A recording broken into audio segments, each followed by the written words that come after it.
प्यारे भक्तों, कभी आपने गौर किया है कि दिन भर हम कितने ही काम कर लें, कितनी ही बातें सुन लें, लेकिन जैसे ही रात होती है और हम बिस्तर पे लेटते हैं तो मन एकदम अलग ही दुनिया में चला जाता है। आंखें बंद होती हैं, शरीर सो जाता है, लेकिन मन जागता रहता है। और उसी जागते हुए मन में कभी कभी ऐसे चेहरे आ जाते हैं जिन्हें हम सालों पहले खो चुके होते हैं। कोई अपना जो इस दुनिया में अब नहीं है, माँ, पिता, दादा, दादी, नाना, नानी, कोई मित्र, कोई रिश्तेदार। और जैसे ही वो सपना आता है हम घबरा जाते हैं, दिल जोर जोर से धड़कने लगता है, सांस तेज हो जाती है और नींद टूटते ही पहला विचार यही आता है कि ये क्या था, ये सपना क्यों आया, कहीं ये कोई संकेत तो नहीं, कहीं कोई अनहोनी तो नहीं होने वाली। और फिर पूरा दिन उसी डर में निकल जाता है। कोई किसी से खुलकर कह भी नहीं पाता, क्योंकि समाज ने हमारे दिमाग में ये भर दिया है कि मरे हुए लोग सपने में आए तो जरूर कुछ गलत होने वाला है। लेकिन सच्चाई इससे बहुत अलग है, और जब तक हम उस सच्चाई को नहीं समझते तब तक हर सपना हमें डराता ही रहेगा। जबकि असल में सपना डराने नहीं आता, सपना समझाने आता है। देखिए, मन बहुत अजीब चीज है। दिन में हम उसे जितना भी दबा लें, काम में उलझा लें, मोबाइल में खो जाएं, लेकिन रात को जब सब शांत होता है, जब कोई आवाज नहीं होती, जब कोई हमें देख नहीं रहा होता, तब मन अपने अंदर दबे हुए बोझ को बाहर निकालता है।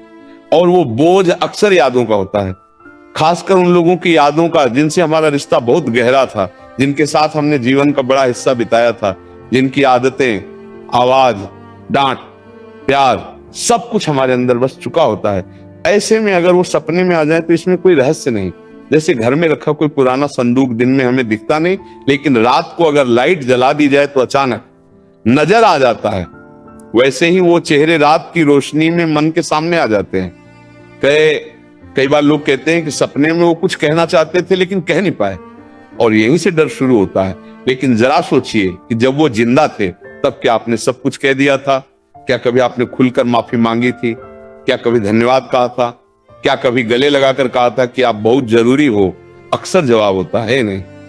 और जो बातें अधूरी रह जाती, वही बातें मन में गांठ बनकर रह जाती हैं, और मन उस गांठ को खोलने के लिए सपना रच देता है।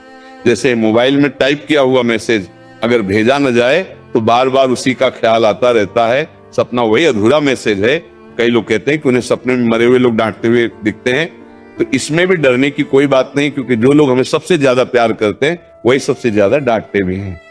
और अगर जिंदा रहते हुए वो डांटते थे तो मरने के बाद अचानक परी बन जाए, ऐसा तो होता नहीं। दिमाग वही पुराना सीन चला देता है। फर्क सिर्फ इतना होता है कि अब हम उसे रहस्य मान लेते हैं, जबकि वो सिर्फ याद है। इसके अलावा हमारे डर भी सपनों को जन्म देते हैं। दिन भर हम डरावनी बातें सुनते रहते हैं। कोई कहता है आत्मा आ गई, कोई कहता है कुछ होने वाला है, कोई यूट्यूब वीडियो देख लिया, कोई कहानी सुन ली, और मन उसी डर को पकड़कर रात को फिल्म बना देता है। जैसे दिन में भूत की फिल्म देख लो तो रात को भूत ही दिखेगा, भगवान नहीं। इसलिए हर सपना सत्य नहीं होता, हर सपना संकेत नहीं होता। कुछ सपने सिर्फ मन की सफाई होते हैं। लेकिन हाँ, एक गहरी बात जरूर है जिसे समझना जरूरी है। कुछ रिश्ते सिर्फ शरीर के नहीं होते, कुछ रिश्ते कर्मों के होते हैं। अगर किसी व्यक्ति के साथ आपका रिश्ता बहुत शुद्ध रहा हो, सेवा का, प्रेम का, समर्पण का, तो उसका स्मरण आपके जीवन में कभी कभी अपने आप आ जाता है। लेकिन स्मरण और डर में फर्क होता है। जो सपना देखने के बाद मन को शांति दे, हल्कापन दे, वो स्मरण है। और जो सपना डर दे, बेचैनी दे, वो आपका अपना मन है। भगवान और सच्ची आत्माएं कभी डर नहीं देती, क्योंकि ईश्वर का मार्ग भय से नहीं, भरोसे से चलता है। अगर सच में कोई आत्मिक अनुभूति होगी तो वो इतनी शांत होती है कि आदमी डरता नहीं बल्कि भावुक हो जाता है, आंखें नम हो जाती हैं, लेकिन दिल हल्का लगता है। इसलिए अगली बार जब सपना आए तो पहले ये देखिए कि सपना देखकर आपके मन में क्या भाव है। अगर शांति है तो चिंता छोड़ दीजिए, और अगर डर है तो समझ जाइए कि ये मन की उपज है, आत्मा नहीं। कई बार बार बार वही सपना आने का मतलब ये भी होता है कि आप अपने जीवन में कहीं अटके हुए हैं, अतीत को छोड़ नहीं पा रहे हैं, किसी गलती को माफ नहीं कर पा रहे हैं, या खुद को दोष देते जा रहे हैं।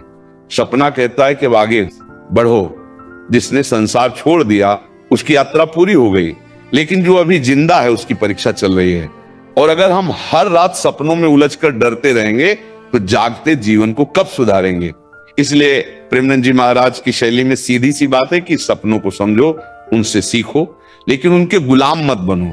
और थोड़ी हैसी की बात यह है कि कई बार लोग सपने में मरे हुए लोगों से वही बातें सुन लेते हैं जो असल जिंदगी में उनकी पत्नी, माँ या अंतरात्मा कह रही होती है।